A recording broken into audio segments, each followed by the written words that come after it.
Olá, Deus a paz de Deus para o teu coração, para o meu coração, que está em Romanos 16, versículo 17 a seguir. E rogo-vos, irmãos, que notei os que promovem dissensões e escândalos contra a doutrina que aprendeste. Desviai-vos deles, porque os tais não servem ao nosso Senhor Jesus Cristo, mas aos seus ventres, e com suaves palavras e lisonjas enganam o coração dos simples. Quanto à vossa obediência era conhecida de todos. Comprazo-me, pois, em vós, e quero que sejais sábios no bem, mas simples no mal. Queridos irmãos, amada igreja, queridos ouvintes e amados seguidores em Cristo desse canal, no fim da carta, Paulo faz uma forte advertência à igreja em Roma, no sentido de estar alerta quanto àqueles que lesam a igreja, corrompendo e distorcendo o ensino bíblico de Paulo e dos demais apóstolos.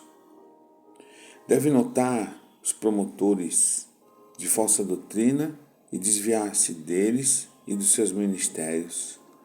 Tais pessoas podem ter sido antinomianos, ou seja, os contrários à lei, os quais ensinava que por ser a salvação pela graça, a fé sálvica não requer obediência a Jesus Cristo.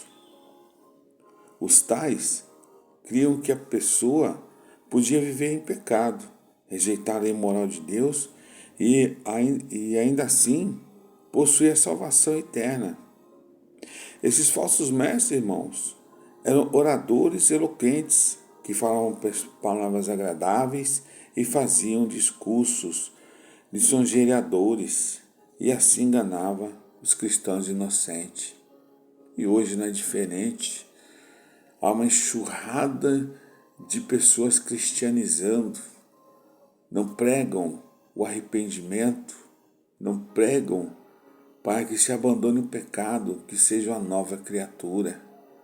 Apenas se prega o bom dia a Deus, se prega o amor, se prega tudo, menos que você tem que mudar de vida, que você tem que se converter se você quiser entrar no reino de Deus, que você tem que obedecer a palavra do Senhor. Paulo termina sua carta dizendo: sejais sábios no bem, mas simples no mal, ou seja, que seja sem mistura. Deus quer, irmãos, que os crentes sejam inocentes naquilo que é mal. Essa palavra significa sem mistura ou puro, inocentemente como criança, cuja mente ainda não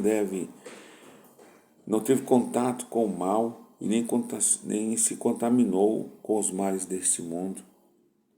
Esse princípio bíblico, contrário à ideia que alguns defendem, de que os filhos de crentes devem ser expostos ao pecado, à imoralidade, à impiedade, às coisas de Satanás, a fim de aprender a enfrentar a tentação, e alguns sugerem que as crianças não precisam ser protegidas da impiedade.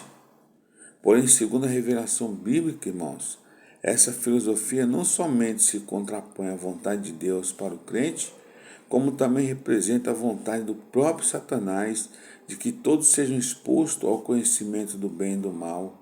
Leia Gênesis 3, versículo 5.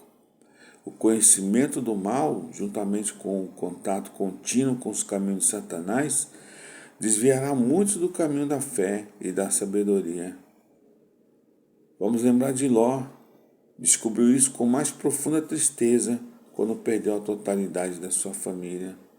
Por essa razão, Gênesis 13, versículo 12 e 13, e Gênesis 19, 1, 38, nos adverte repetidas vezes que as más conversações corrompem os bons costumes, como está lá em 1 Coríntios 15, 33, que Jesus Cristo se deu a si mesmo para nos livrar do presente século mal. Aqueles que defendem, irmãos, a ideia de expor crianças inocentes ao ambiente ou influência ímpia estão a violar a advertência de Jesus. Leia lá Mateus 18,6.